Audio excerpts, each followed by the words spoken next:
Today on Uncommon Knowledge, who needs the United Nations anyway?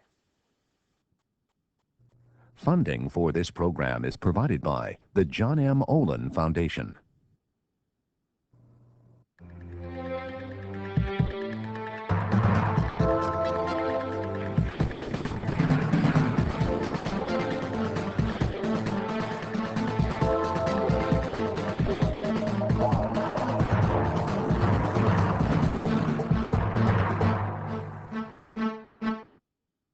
Welcome to Uncommon Knowledge. I'm Peter Robinson. Our show today, the United Nations. Should it be reformed or ignored? Former Canadian Prime Minister Brian Mulroney, quote, "We know from history that international institutions which fail to act in the face of global crises gradually wither away." Given the United Nations response, or rather lack of response, to the crisis in Iraq, to the ongoing crises in North Korea and Iran, and to the humanitarian crisis in the Sudan, should the United Nations simply be permitted to wither away? Or is the institution of such critical importance that it must be reformed? And if it is to be reformed, how? Joining us today, two guests. Victor Davis Hanson is a fellow at the Hoover Institution. Jane Wales is president of the World Affairs Council of Northern California. Former Secretary of State Madeleine Albright, quote, "For $1.25 billion a year, roughly what the Pentagon spends every 32 hours, the United Nations is still the best investment that the world can make in stopping AIDS and SARS, feeding the poor, helping refugees, and fighting global crime and the spread of nuclear weapons." Close quote. True or false? Half true. Half true. Yeah. Good for things like diseases, good for refugees, good for debating societies so that people can air their views, but when it tries to go to the next level of adjudicating differences in the political realm, it doesn't do a very good job. Jane, true or false? True. True, full stop. True. 100% true, not a half true. True. All right. Let me ask you about the United Nations in principle. Founded in 1945, at least in part as the result of wartime discussions between FDR and Churchill. Let me quote to you about the United Nations from Encarta Encyclopedia. "The UN is an alliance of countries that agree to cooperate with one another. It brings together countries that are rich and poor, large and small, and have different social and political systems. Member nations pledge to settle their disputes peacefully, to refrain from using force or the threat of force against other countries, and to refuse help to any country that opposes UN actions." Close quote.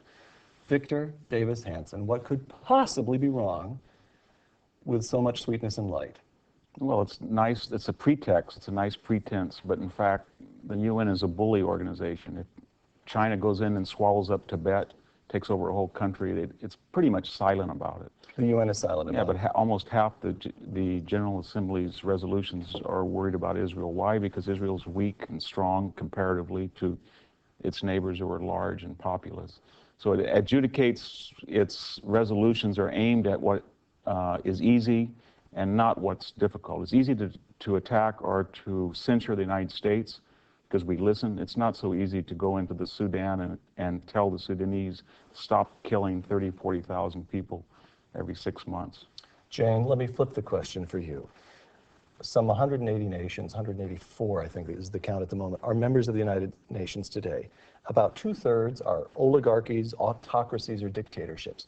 Why should we want to be a member of that club? Because that is the nature of the world we're in. I mean, we are a member of the world. You can't get around that. Let me say something about what the UN, just in response to Victor, Please. What the UN is for. I mean, it really is three things. One, it's a process.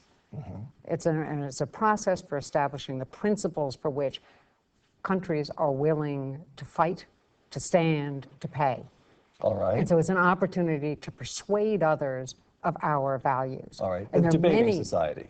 No. No? No, much more than that. For example, the UN Declaration on Human Rights, the Universal Declaration on Human Rights, is an example of the West, persuading the rest of the world of the value of a certain set of principles. And then those are principles on which you can act, which takes me to the second point. It's also a decision-making body for collective action. So in those instances when we decide to act collectively even including using military force by deputizing a group, as we did with East Timor, as the UN did with East Timor, or by... Give me your third point.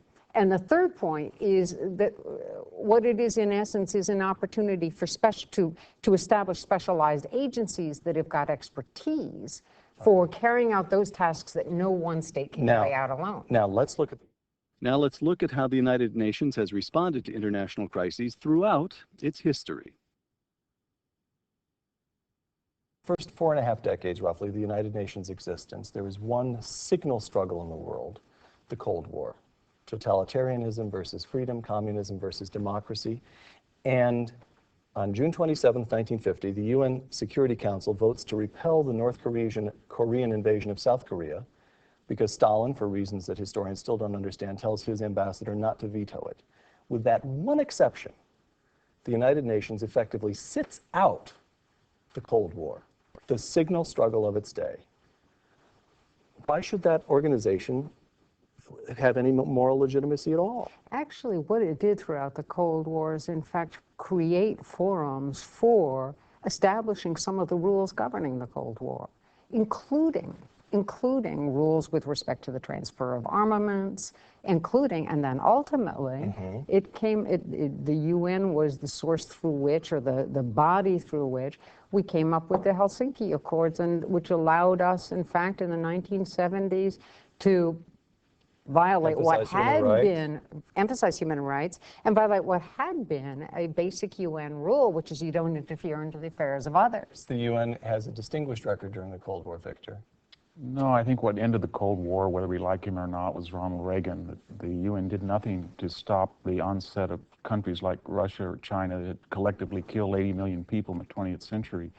The problem with the UN is it gives a veneer or the pretense of legitimacy to some pretty awful things, and it has the unintended effect of aiding and abetting it. For example, if you have, as you say, 60% of the General Assembly are autocracies, the only time they ever vote is when they come to New York, and then they act as if that's a democratic body, and we assume, a lot of people do, that the same protocols that govern their behavior in New York apply to their own countries. They get a sense of legitimacy for some pretty awful things at home. And then in the Security Council, it's always the lowest common denominator based on the veto system. So China adjudicates or rules or governs what's moral behavior and what's not. Today, we talked about the Cold War, the UN today, quoting you, Victor, the contemporary United Nations wants nothing to do with the two present dangers to world peace, a nuclear North Korea and, soon to follow, theocratic Iran. Explain yourself. Well, it hasn't taken a lead in trying to get those countries into the discussion and trying to have some type of moral censure for what they're trying to do. And people understand that from both sides of the political spectrum. When Bill Clinton wants to go in and stop 250,000 people being butchered in Serbia, he doesn't go to the UN because he knows for the wrong reasons Russia will veto that action. And again, what we have a system is that by this pretense that the UN is a moral body, it gives a veneer of cover for some pretty awful regimes like Algeria or Cuba or Syria or Iran to be on a commission of human rights. It never once says, let's just make it simple. If you want to be in the UN, it's not all the nations in the world, it's all the nations that are democratic. That's all you'd have to do. Okay, so an American says the UN largely sits out the Cold War. It's American buildup that actually wins the Cold War. The present day, we have Iraq, where the UN, an American layman is likely to say that was a debacle. We have this pressing problem in North Korea and Iran. And now you argue to me that we're better off with the UN as regards the present day challenges. Oh, absolutely. And let me just take the example of Kosovo, because in fact, everyone who's been part of a democracy knows that there are times when your friends can't afford an up or down vote. They can't afford a vote that puts them on the record because back home with their home constituency, they don't do so well. So you use that forum to find out where's the political wiggle room.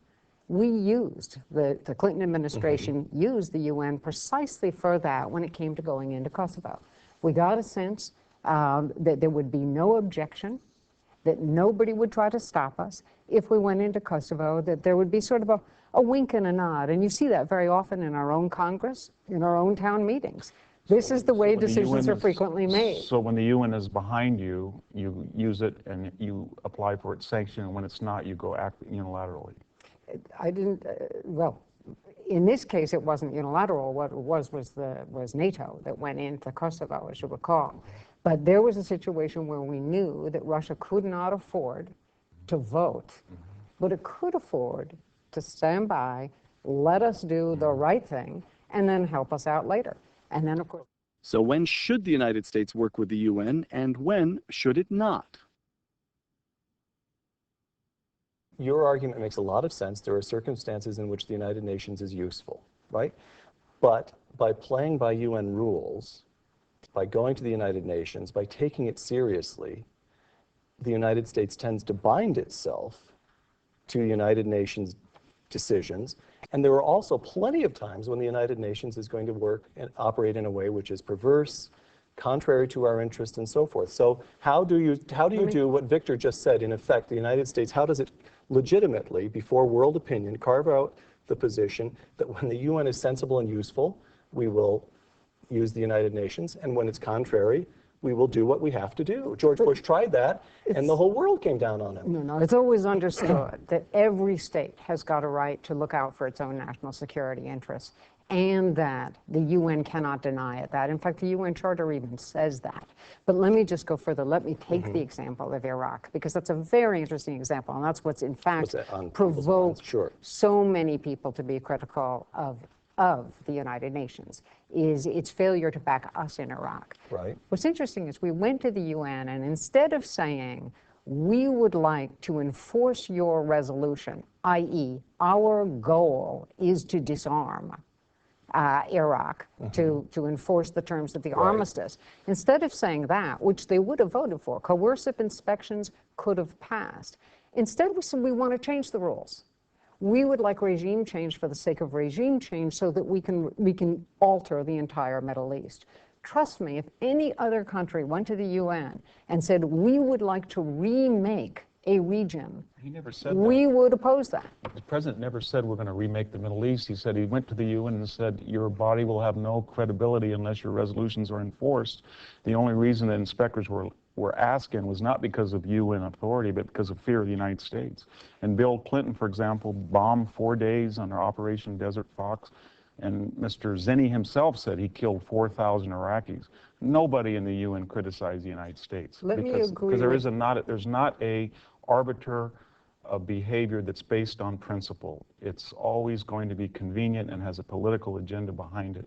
And that's why we do have people. You talked about the UN Charter. It's a wonderful document. Anybody who believed in that charter, especially the UN, its own charter, would simply say to Iran or Cuba or Algeria, you don't really belong in the commission. We can't let you belong because your regimes are de facto a rejection of our basic principles. Well, this takes me to my next point, which is there really is no point to have a club made up of people who already agree with you. I'm not sure what I gain from that. You want to draw in folks who don't agree with you and to see what the points of agreement can be. That's where I think the big disagreement is. I think you want to have a membership where people can't get in, because then they have something to strive for and some coercive mechanism to change their behavior. Every club that lets everybody in, nobody wants to be a member of it. If you said to the UN, you can Everyone seems to want to be a member of the United Nations. Because you don't have to including us. Well, you don't have to do anything. Nice but I'm saying in New York, and you can double park in Manhattan. Exactly. No, I mean. But that said, if you said that you have to have a democratic constitution judged by a UN commission, then perhaps people would take it seriously. Let me give you a couple of ways of reforming the United Nations. Broad approaches. Take Uzbekistan. Would you like right now, in fact, why is the U.S. government failing to bring Uzbekistan to the UN and say, you know, you don't belong in here. In fact, you don't belong in our coalition to fight the war on terror because you are a tyrannical government. But you assume that there's the UN. What would you gain? Well, you're saying the UN are nothing. There's all sorts of bilateral relationships, alliances, NATO. The United States has all sorts of bilateral relationships but why that are not more throw important. Uzbekistan out of the United Nations? Well, I probably would. I'd say that we have bilateral Would you relations. throw them out of the coalition in the war on terror? It depends on what they contribute. I don't know the specifics, but Because that's one of the first places our government went for help. To Pakistan and Uzbekistan, both of which don't belong in your UN. When you're in a war to defeat fascism, you're willing to do things like sell 350,000 You're trucks making my point. to Soviet Union. But that's different. You're making my point. That's different than a utopian body. We have no pretense that we're trying to protect the security of the United States. Just like in World War II, we were willing to deal with Stalin and give him billions of dollars of aid, even though as soon as that war was over, we turned on him and said, you know what, you violated the principles we stand for, now we're in a Cold War with you. We will now... Next, reforming the United Nations.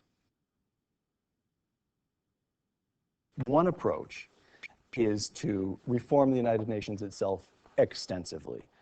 You can name a reform yourself if you'd like to, but you can broaden the Security Council to include India, a gigantic democracy, Great idea. as opposed to letting, to dilute the power, say, of France, which is a little democracy in world terms these days.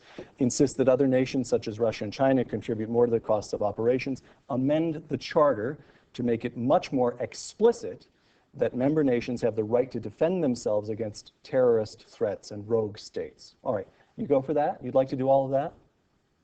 Sure. I'd be happy with all of that. I think Victor? the Security Council gets more unwieldy as you add, and so the U.S. has always been... So my point, Victor, is it worth going to all the trouble to try to reform the United Nations, which we know, if any of these reforms were to be enacted, we're talking about a process that would take a decade at a minimum. You're leaving or out... should we walk away? No, I think what do you want to do? all of those would be good. That'll all be good, all right. And they shouldn't be opposed by sane people. They would be, but they shouldn't be. And then the most important would be to have a criterion for membership, like every other club. Well, here's... You have to be in the General Assembly, you have to pass, just like the EU doesn't let everybody in the EU, they have some stern membership requirements. What about, you've got the United Nations. But if you're out of the EU, doesn't mean that Europe doesn't talk to you. They still talk to Bulgaria. United Nations, we've got 180 some members. They're in apartments in Manhattan. They're there to stay. So what you do instead is set up a new League of Democracies. Yeah. You set up another organization that dilutes the power of the United Nations, and you choose countries that actually behave pretty well and that actually live up to the ideals first enunciated in the United Nations. So you say to yourself, the United Nations is what it is. It's probably easier to set up a new organization than to reform it, and you set up an organization along the lines you have outlined. Would you go for that? What would its authority be? I mean, it depends Victor? what it is. Victor, how would it work? What would its authority be? Isn't that what NATO is and the EU is? Well, no, but you'd have Australia, say, and you'd bring in India. NATO is North Atlantic, of course, but, right? Well, the advantage of that would be that you wouldn't have the problems with the UN vetoes. So you could keep the UN for doing things like AIDS problems or World Health Organization. But if you had a group of democracies, because not since Sicily was invaded by democratic Sicily was invaded by democratic Athens, have you really had a consensual government that goes to war readily with another consensual government? So you have this group of democracies that are far more likely in political terms to act to address real problems in the world. And China probably wouldn't be allowed to join for a while. Maybe that would put pressure on reformers in China to listen to their own dissidents. But the problem with the UN is that wrongly or rightly, it has this utopian humanitarian sanction that it gives to pretty unsavory characters. And they use that for domestic political purposes and to find legitimacy when we're not legitimate at all. So what do you want to do about it? You could just be very nice and smile to the UN and go through the motions, but don't count on any real political decisions being addressed there, and then have a league of democratic states which would be more political and try to solve real problems. So George W. This brings us back to the war in Iraq. So George W. Bush played it about right. He went to the UN, he gave speeches there, but at the same time he talked to the American public and said, look, I'm not going to give anybody, including the United Nations, veto power over us. Is that right? Absolutely. And that's the way American presidents ought to behave? It's the way American presidents always behave. I mean, you never give veto power to another body. So John Forbes Kerry had no right to criticize George Bush's treatment of the United Nations. No, that's not the same thing. What I said is that the U.S. always looks out for the U.S. interests. The U.S. has a right to protect its own national security interests.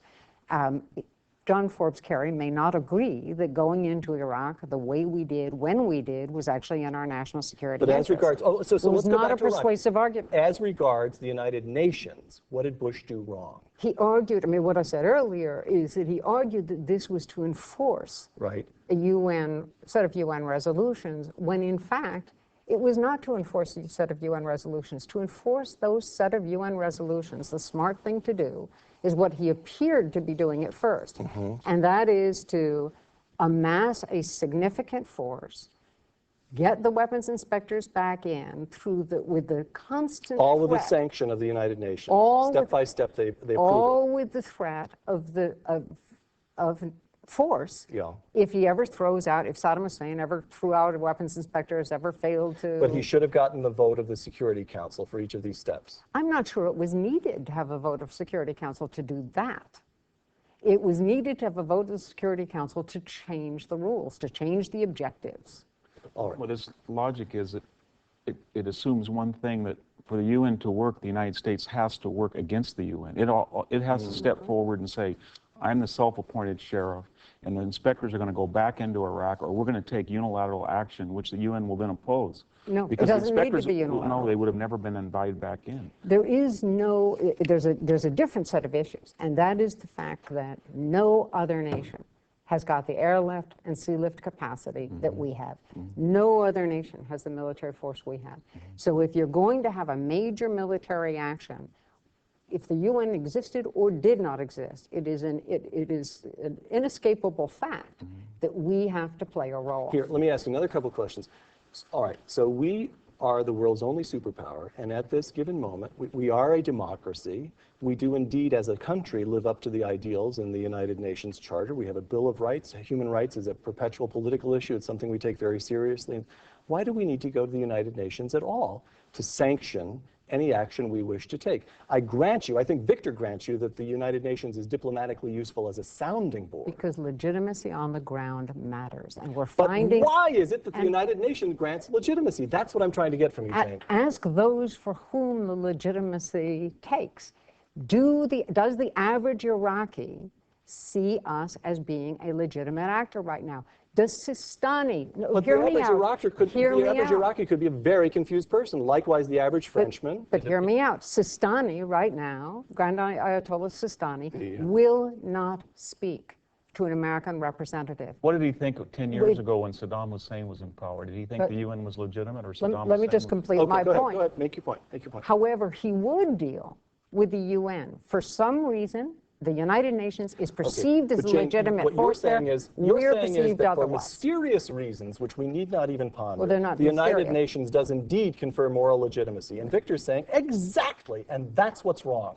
That is a misconception on the world stage. Is that right? Yes, because I trust the collective government of an elected House, an elected Senate, a censoring body in the Supreme Court, an elected president to form a policy that represents a consensuality. There's none of that in the UN, because you're only as strong as your weak link, and when you have these countries there that give legitimacy, who themselves are illegitimate, it has a counter effect. It's not a force for positive humanitarian good, because it gives, either turns its head away from a really pressing problem, or it gives sanction to people who don't deserve it and haven't earned it. Last topic, let me tackle this issue of moral legitimacy one last time. You simply do not believe that it is the case that if not with the American public, then with large publics abroad, Britain, France, the Iraqis, that the United Nations, a vote by the United Nations Security Council does confer moral legitimacy. You believe that's the case, right? In many instances, it is the case. And Victor says it should not be the case, and you say... But how is he going to change public attitudes around the world? I mean, I'm not sure by changing the rules he can change public attitudes around the world. All right, last question, we're running out of time. Former Canadian Prime Minister Brian Mulroney, quote, "We know from history that international institutions which fail to act in the face of global crises gradually wither away," close quote. League of Nations is what he's talking about, of course. A decade from now, will the United Nations be playing a role in world affairs that is more or less important than the role it plays today? I think it's obvious, less. Unless it's lost the confidence of the one country that it needed to retain, and that's the American voting public. It might like UNESCO and UNICEF and all of that, but it does not trust the UN and has a deep suspicion of its motives and its morality. Jane? I'm actually, we must be reading two different sets of polls, but let me say that I have the same view. That is to say that I think it will lose its force if it fails to act in the face of genocide. And at the same time, we, the U.S., in the case of Darfur in Sudan, we, the U.S., will also lose moral legitimacy for failing to act. We've got the same test What about and we're benign both going to neglect? fail it. Benign neglect. We just keep going up there to the East River and jaw, but ignore the UN, and its importance will shrink on its own. It's in our interest to actually strengthen it and make it work. But in fact, yes, benign neglect or our current approach, which is to attack it, will have the opposite I wish effect. it was true, but the people who are alive today in the Balkans are alive because of the U.S. Air Force, and the people in Darfur who will be alive, if they're going to live, is going to be alive because of the U.S. military. Jane Wills now gets But the we last won't word. take that on. We won't take it on. I mean, that's the problem, is that we won't take it. Can you give me an example of something the UN has taken on that we wouldn't take on? Well, that's a good point. We will take it on if it's collaborative, but we won't take it on alone. I see.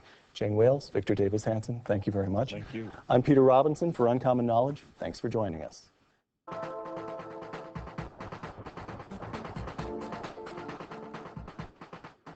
We welcome your comments on this week's show. Our email address, comments@uncommonknowledge.tv. For more information about Uncommon Knowledge, please visit our website, www.uncommonknowledge.tv.